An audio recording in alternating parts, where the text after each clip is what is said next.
High students, আশা করি সকলেই অনেক ভালো আছো। আবার একটা নতুন ভিডিওতে তোমাদের ওয়েলকাম। যারা প্রথমের ভিডিওটা দেখেছো তারা বুঝতে পেরেছো ওটা কতটা ইনফরমেটিভ ছিল।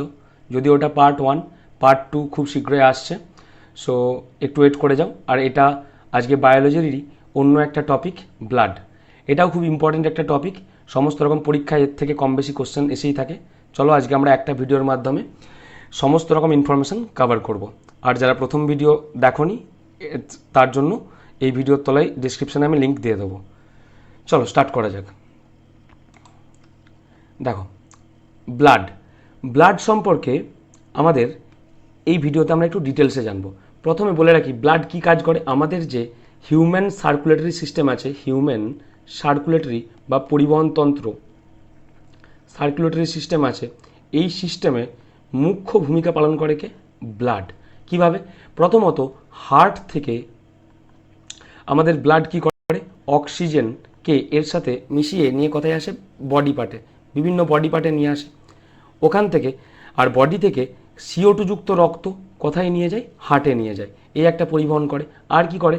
বিভিন্ন জায়গায় যখন আমাদের খাবার হজম হয়, যেমন হচ্ছে তোমার ধরো স্মল ইন্টেস্টাইনের লিউমেনে, ঠিক আছে, যখন স্মল ইন্টেস্টাইন এই স্মল ইন্টেস্টাইনের লিউমেনে যখন কি হয়, যখন খাবার ওখান থেকে পুষ্টিরস শোষণ করে নেয়, সেই পুষ্টিরসকে রক্ত তার সাথে মিশিয়ে নিয়ে বিভিন্ন সেলে সেলে পৌঁছে দেয়। এবারে আমরা এখানে জানলাম যে ব্লাড কী কী কাজ করে মেনলি, কিন্তু এবারে ব্লাড সম্পর্কে কতগুলো নর্মাল ইনফরমেশন আমাদেরকে জেনে নিতে হবে। যেমন প্রথম হচ্ছে একজন অ্যাডাল্ট বা প্রাপ্তবয়স্ক মানুষের শরীরে ব্লাড কতটা থাকে? 5 থেকে 5.5 লিটারের মতো ব্লাড থাকে, ঠিক আছে। এই ব্লাডের মধ্যে 55%, মনে রাখবে, যতটা একটা মানুষের শরীরে ব্লাড থাকে সেই ব্লাডের 55% কী থাকে? প্লাজমা থাকে।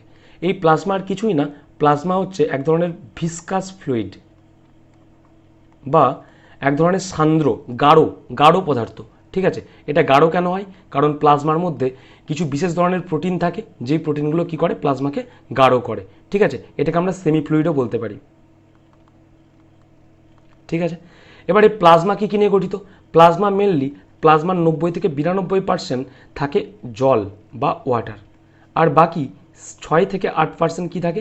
6 থেকে 8% তোমার থাকে বিভিন্ন রকম সলিউডস বা দ্রাব্য, ঠিক আছে। এই সলিউডসগুলো কী কী হতে পারে? এই সলিউডসগুলো বিভিন্ন রকম আয়নস হতে পারে। যেমন হচ্ছে কি? যেমন হচ্ছে তোমার Na+2, মানে হচ্ছে সোডিয়াম, ম্যাগনেসিয়াম, ঠিক আছে, বাইকার্বনেট, এই আয়ন হতে পারে। এছাড়াও বিভিন্ন ধরনের গ্লুকোজ, তারপরে হচ্ছে তোমার সুগারস, হরমোন, প্রোটিন, এটসেট্রা, এই জিনিসগুলো থেকে থাকে এই 6 থেকে 8%-এর মধ্যে। এছাড়াও প্লাজমার মধ্যে আরও কিছু কিছু ইম্পর্টেন্ট জিনিস থাকে যেগুলো আমাদের শরীরের কিছু কিছু ইম্পর্টেন্ট কাজ করে। যেমন হচ্ছে সিরাম। এই সিরাম জিনিসটা কি?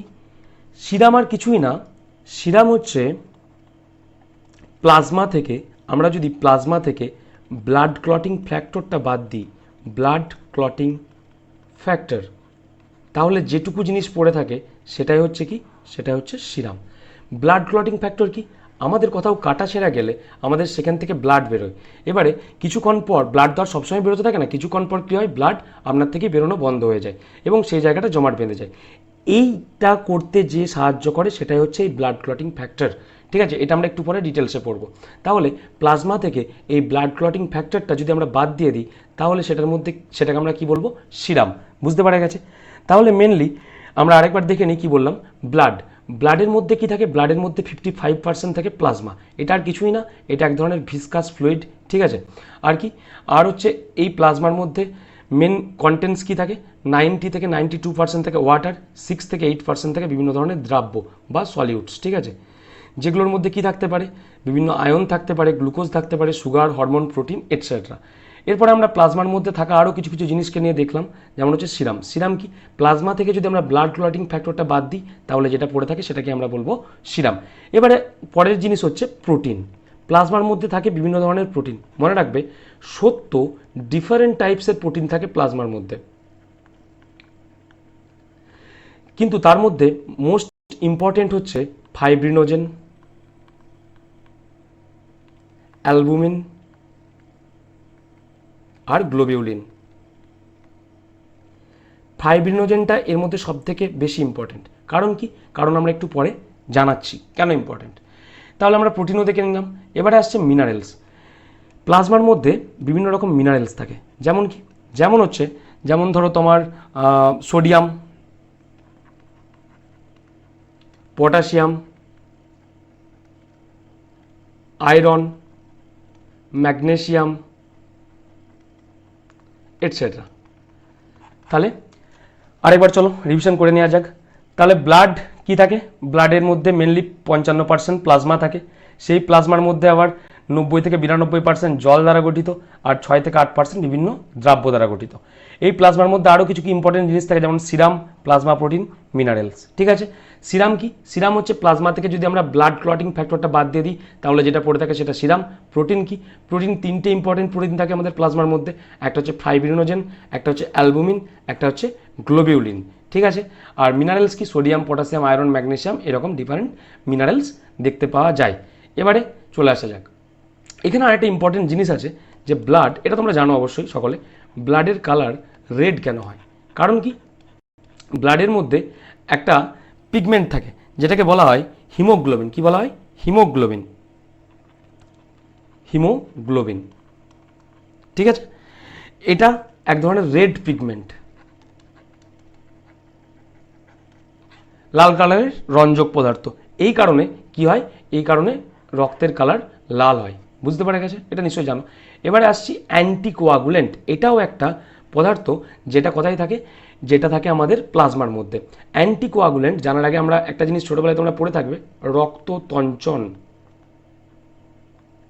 বা রক্ত জমাট বাঁধা, যেটাই মাত্র আমি বললাম ব্লাড ক্লটিং ফ্যাক্টর। ঠিক আছে, কিন্তু অ্যান্টিকোয়াগুলেন্ট এদের বিপরীত। এ রক্তকে জমাট বাঁধতে দেয় না, এ রক্তকে জমাট বাঁধা থেকে আটকায়। কেন? কারণ আমরা দেখেছি কোথাও কেটে গেলে না হয় সেখান থেকে রক্ত বেরোলে রক্তটা জমাট বাঁধছে যাতে সমস্ত রক্ত বেরিয়ে না যায়। ঠিক আছে, কিন্তু যে সমস্ত আমাদের শিরা বা ব্লাড ভেসেলগুলো আছে যার মধ্যে দিয়ে রক্ত প্রবাহিত হয়, সেগুলোর মধ্যে যদি রক্ত জমাট বেঁধে যায় তাহলে কি হবে? তাহলে তো মানুষ আর বাঁচতে পারবে না। এই কারণে যাতে এই জায়গায় রক্ত জমাট না বাঁধে, এই কারণেই কি করা হয়? আমাদের প্লাজমার মধ্যে একটা অ্যান্টিকোয়াগুলেন্ট থাকে। বুঝতে পারা গেছে? ক্লিয়ার? আচ্ছা, অ্যান্টিকোয়াগুলেন্ট জানার আগে আমাদের একটু ক্লটিংটা জেনে নিতে হবে। ব্লাড ক্লটিং মানে রক্ত জমাট বাঁধে কিভাবে, এই জন্য আমি এই পেজটা ফাঁকা রেখেছি। রক্ত জমাট কিভাবে হয়? প্রথমত আমাদের ব্লাডের মধ্যে একটা জিনিস থাকে যার নাম হচ্ছে থ্রম্বোপ্লাস্টিন। ঠিক আছে, থ্রম্বোপ্লাস্টিন। এটা কি করে? ইনি আমাদের এই থ্রম্বোবাবু কি করে? একটা এনজাইম রিলিজ করে। যে এনজাইমটার নাম ভালো করে দেখবে, এটা কিন্তু খুব ইম্পর্টেন্ট। একটা এনজাইম রিলিজ করে, যে এনজাইমটার নাম কি? যে এনজাইমটার নাম হচ্ছে প্রথম বিনেজ। ঠিক আছে, এই প্রথম বিনেজ বাবু কি করে? এই প্রথম বিনেজ আমাদের ব্লাডের মধ্যেই থাকা একটা ইনঅ্যাক্টিভ প্লাজমা প্রোটিন, যেটা অ্যাক্টিভ নেই, নিষ্ক্রিয়। ঠিক আছে, ইনঅ্যাক্টিভ প্লাজমা প্রোটিন, যার নাম কি? Inactive plasma protein. এর নাম কি? এর নাম হচ্ছে তোমার প্রথমব্রিন। এই প্রথমবিনকে কিসে চেঞ্জ করে? এই প্রথমবিনকে চেঞ্জ করে অ্যাক্টিভ বা সক্রিয় একটা প্রোটিন যার নাম হচ্ছে কি? থ্রম্বিন। বুঝতে পারা গেছে? এই থ্রম্বিন আবার কি করে? এই থ্রম্বিন আবার আমরা একটু আগে কি পড়ে এলাম? আমরা একটু আগে পড়ে গেলাম যে আমাদের প্লাজমা প্রোটিনের মধ্যে কি ছিল? ফাইব্রিনোজেন। আমি ওখানে বলেছিলাম যে এটা ইম্পর্টেন্ট। কেন ইম্পর্টেন্ট এবারে বুঝতে পারবে। এই থ্রম্বিন কি করে? এই থ্রম্বিন আবার ফাইব্রিনোজেনকে ফাইব্রিনে পরিবর্তন করে, ফাইব্রিন।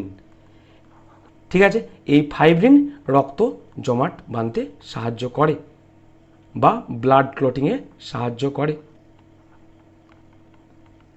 বুঝতে পারা গেছে? চলো আরেকবার দেখে নেওয়া যাক। কি হলো? আমাদের ব্লাডের মধ্যে থাকে, মানে রক্ত জমাট বাঁধে কীভাবে? ব্লাডের মধ্যে থাকে থ্রম্বোপ্লাস্টিন, যেটা একটা এনজাইম রিলিজ করে যার নাম কি? প্রথমবিনেজ। এই প্রথমবিনেজ কি করে? এই প্রথমবিনেজ বাবু আমাদের একটা নিষ্ক্রিয় প্লাজমা প্রোটিন যার নাম হচ্ছে প্রথমবিন, এই প্রথমবিনকে ট্রান্সফার করে দেয় কিসে? একটা সক্রিয় প্লাজমা প্রোটিন যার নাম হচ্ছে থ্রম্বিন। এই থ্রম্বিন আবার কি করে? এই থ্রম্বিন ফাইব্রিনোজেন নামক আমাদের যে প্লাজমা প্রোটিনটা ছিল সেটাকে ফাইব্রিনে চেঞ্জ করে দেয়। এই ফাইব্রিন কি করে? রক্ত জমাট বাঁধতে সাহায্য করে। ঠিক আছে, তাহলে এটা কোন জায়গায় রক্ত জমাট বাঁধতে সাহায্য করে? এটা হচ্ছে কোথাও কেটে ছিঁড়ে গেলে সেখানে রক্ত জমাট বাঁধতে সাহায্য করে। কিন্তু যেই ব্লাড ভেসেলগুলো আছে যেখানে রক্তকে সবসময় বইতে হয় সেই জায়গায় তো রক্ত জমাট বাঁধলে চলবে না।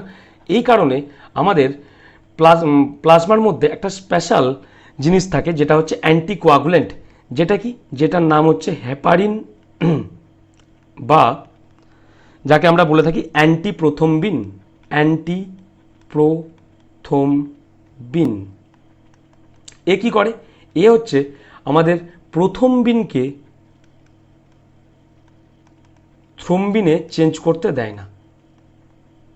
আর প্রথম্বিনকে থ্রম্বিনে চেঞ্জ করতে না দিলে কি হবে, প্রথম্বিনকে থ্রম্বিনে চেঞ্জ করতে না দিলে প্রথম্বিন তো ইনঅ্যাক্টিভ মানে নিষ্ক্রিয়, এটা তো নিষ্ক্রিয়, ঠিক আছে। এটা যখন সক্রিয় হবে কখন, যখন এটা থ্রম্বিনে চেঞ্জ হয়ে যাবে।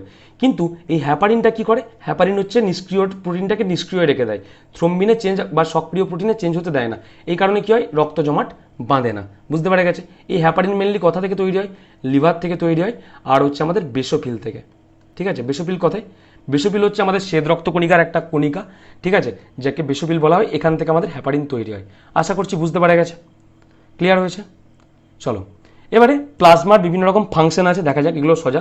এটা কি করতে সাহায্য করে, বিভিন্ন জায়গায় জিনিসটা ট্রান্সপোর্ট করতে সাহায্য করে, আমাদের গোটা বডির মধ্যে হিট মেনটেন করতে সাহায্য করে, আর কি বডির ইমিউনিটি প্রোভাইড করে, আর হচ্ছে ব্লাড পিএইচ, ব্লাডের মধ্যে যে পিএইচ মাত্রা থাকে সেটা প্রোভাইড করে, সেটা মেনটেন করে, আর ব্লাড লস প্রিভেন্ট করে। ঠিক আছে, কোথাও ব্লাড বেশি মানে ছিঁড়ে কেটে গেলে সেখানে ব্লাড লস হতে দেয় না, কারণ কি ওর মধ্যে ফাইব্রিনোজেন প্রোটিন থাকে, সেই ফাইব্রিনোজেন প্রোটিনটা ফাইব্রিনে চেঞ্জ হয়ে যায়।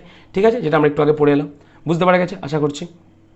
এবারে দেখো আমাদের বিভিন্ন রকম ব্লাড সেল থাকে, তাহলে ব্লাডের মধ্যে দুটো জিনিস থাকে, দুটো জিনিস নিয়ে ব্লাড গঠিত, একটা হচ্ছে প্লাজমা, আরেকটা কি, আরেকটা হচ্ছে ব্লাড সেল বা ব্লাড কার্পাসেলও বলা হয়। ঠিক আছে, এবারে হচ্ছে ব্লাড সেল তিন রকমের হয়, একটা হচ্ছে হোয়াইট ব্লাড সেল, একটা হচ্ছে রেড ব্লাড সেল, আর একটা হচ্ছে প্ল্যাটলেটস বা থ্রম্বোসাইটস।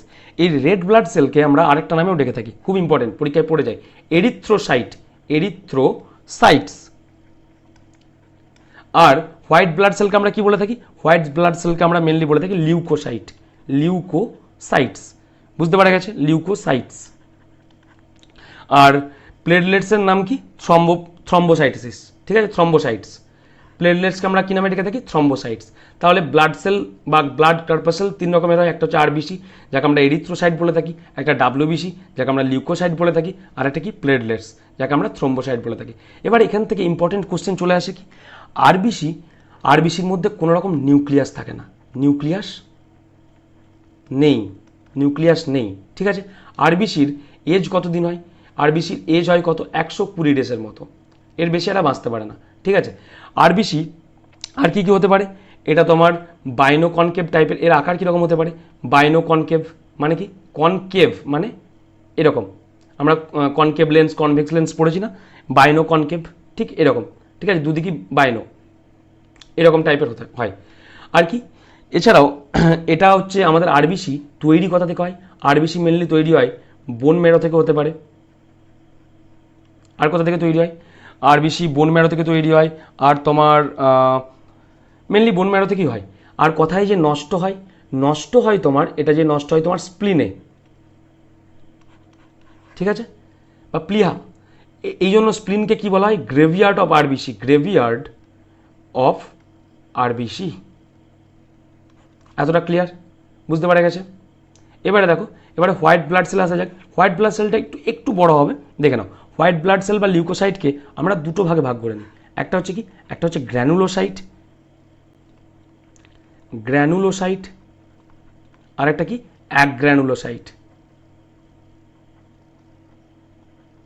গ্র্যানুলোসাইট কেন বলা হয়, কারণ এর মধ্যে কিছু দানার মতো থাকে। ঠিক আছে, ছবিতে দেখো, এ দেখো এর মধ্যে গুটি গুটি দানা আছে। ঠিক আছে, এই জন্য এগুলোকে বলা হয় গ্র্যানুলোসাইট আর ডাব্লিউবিসি। আর যেগুলো হচ্ছে একদম স্মুথ, কোনো দানা নেই, সেগুলোকে বলা হয় অ্যাগ্র্যানুলোসাইট। ঠিক আছে, বুঝতে পারা গেছে। এবারে গ্র্যানুলোসাইটের মধ্যে কে কে পড়ে, তোমরাই দেখে বলো কে কে আছে। ইউসিনোফিল আছে, নিউট্রোফিল আছে, আর বেসোফিল আছে। এই তিনটে কি, ইওসিনোফিল, নিউট্রোফিল আর বেসোফিল, এই তিনটে জিনিসকে আমরা কি বলবো, এই তিনটে জিনিস কার মধ্যে পড়ছে, এই তিনটে জিনিস হচ্ছে আমাদের গ্র্যানুলোসাইটসের মধ্যে পড়ছে, গ্র্যানুলোসাইটস। কারণ কি, এদের মধ্যে কি আছে, গ্র্যানিউল আছে, মানে ছোট ছোট দানা আছে। আর এই যে দুটো স্মুথ কণা দেখতে পাচ্ছি আমরা, এগুলো হচ্ছে অ্যাগ্রানুলোসাইটস, বা এদের মধ্যে কোনো রকম কণা নেই বা গ্র্যানিউল নেই। বুঝতে পারা গেছে। আশা করছি ক্লিয়ার হয়ে গেছে। এবার এখানে আমরা ছবি দেখেই বুঝতে পারবো, ভালো করে দেখো। একটা জিনিস এখানে একটা ইম্পর্টেন্ট আছে, সব থেকে তোমাদেরকে মনে রাখতে হবে, ডাব্লিউবিসির মধ্যে সব থেকে বেশি পরিমাণ যেটা থাকে সেটা হচ্ছে নিউট্রোফিল। এটা সব থেকে বেশি পরিমাণ থাকে, হাই। কত পার্সেন্ট? 60 থেকে 65%। সব থেকে তারপরে বেশি কে থাকে? তারপরে বেশি থাকে লিম্ফোসাইট, 20 থেকে 25%। বুঝতে পারা গেছে? সব থেকে বেশি কে থাকে? নিউট্রোফিল। তারপরে বেশি কে থাকে? লিম্ফোসাইট।